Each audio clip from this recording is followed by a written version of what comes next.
HPV virus 5-6 तरीके के होते हैं जो कि कॉज करते हैं। HPV 16, HPV 18, HPV 21, ये 9 साल की एज से स्टार्ट करना होता है। और इससे एक और फायदा है, 9 साल से आप कराएंगे तो सिर्फ 2 डोजेस लगवाने पड़ेंगे 6 महीने के अंतराल पर। तो HPV वैक्सीन बहुत जगह गवर्नमेंट ने इसके रेट भी कम कर दिए हैं और बहुत अवेयरनेस भी इसको लेकर अभी शुरू हो चुकी है।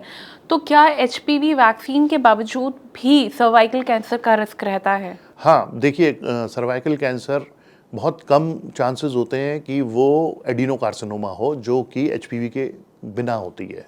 HPV इन्फेक्शन ना होने की वजह से भी होती है, पर वो चांसेस बहुत कम होते हैं। अच्छा। तो इसीलिए 90% of chances of getting cervical cancer vaccine, cervical cancer goes down अगर आप वैक्सीनेशन करवाते हैं, क्योंकि वो 90% टाइम स्क्वेमस सेल कार्सिनोमा होता है जो कि HPV वायरस से होता है।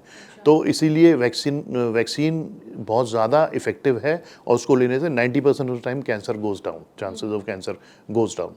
तो वैक्सीन सिर्फ एक ही बार लगाना होता है या फिर कुछ गैप में लगाना होता है? जैसे छोटे बच्चों को बचपन में ही वैक्सीन लगा दी जाती है, तो वो कितने कितने गैप में लगाना होता है या फिर एक ही वैक्सीन से काम हो जाता है? बहुत अच्छा क्वेश्चन पूछा आपने। अब ये वैक्सीन के बारे में मैं आप लोगों को बताना चाहूँगा। वैक्सीन एक ही तरह की अवेलेबल नहीं है मार्केट में, ये 2 या 3 तरह की अवेलेबल हैं। और गवर्नमेंट ऑफ इंडिया ने इसको बहुत सब्सिडाइज रेट पे भी किया हुआ है, बट अनफॉर्चुनेटली ये जो वैलेंसी होती है इसमें, मतलब HPV वायरस 5-6 तरीके के होते हैं जो कि कॉज करते हैं। HPV 16, HPV 18, HPV 21, तो इस तरह से 5-6 होते हैं, 5-6 के 10-11 तरह के होते हैं। बट अच्छी बात यह है कि जो बेसिक वैक्सीन होती है, जो सस्ती होती है, जो गवर्नमेंट ऑफ इंडिया ने ऑफ कोर्स सबके लिए बहुत कम रेट पे की हुई है, उसमें सिर्फ 3 वायरस के अगेंस्ट काम करती है ये, इसलिए उसको ट्राईवैलेंट बोलते हैं, ट्राईवैलेंट वैक्सीन। पर जो अच्छी क्वालिटी की वैक्सीन होती हैं वो थोड़ी अनफॉर्चुनेटली कॉस्टली हैं। वो नैनोवैलेंट वैक्सीन होती हैं जो कि 9 तरह के वायरस को अगेंस्ट काम करती है। पर अच्छी बात यह कि जो 3 तरह का वाली वायरल वैक्सीन है ना, मैक्सिमम 90% ऑफ टाइम वही तीनों वायरस इन्फेक्ट करते हैं, 10% ऑफ टाइम और नैनोवैलेंट वाले करते हैं। तो मैं ये कहना चाहूँगा कि अगर आपकी जेब में इतनी ताकत नहीं है तो आप एटलीस्ट बेसिक वाली वैक्सीन कर लीजिए, 90% प्रिवेंट हो जाएंगे आप।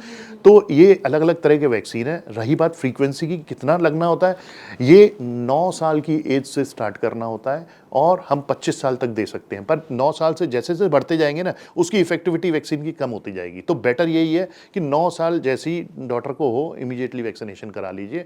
और इससे एक और फायदा है, 9 साल से आप कराएंगे तो सिर्फ 2 डोजेस लगवाने पड़ेंगे 6 महीने के अंतराल पर। अच्छा। पर अगर आप ज़्यादा 15 साल के ऊपर कराएंगे तो 3 डोज हो जाते हैं, तो 1 डोज का एक्स्ट्रा पैसा आपकी जेब से लग जाता है। तो ये भी एक हमारे लिए वो है कि जल्दी से जल्दी इसको वैक्सीनेशन हम करा दें। तो अगर 9 साल की उम्र में से लगवाया जाए तो 2 ही डोज लगवाने 2 होंगे? डोज लगते हैं 6 महीने के गैप पे, एक तो 9 साल के, फिर 6 महीने, 9 साल 6 महीने। अच्छा, उसके बाद जरूरत नहीं है? उसके बाद लंबे टाइम के बाद हम लोग सीरो इन्वेस्टिगेशंस कर सकते हैं। अगर उसका हमें लगता है कि 5-7 साल बाद बूस्टर डोज की ज़रूरत है तो वो हम दे देते हैं।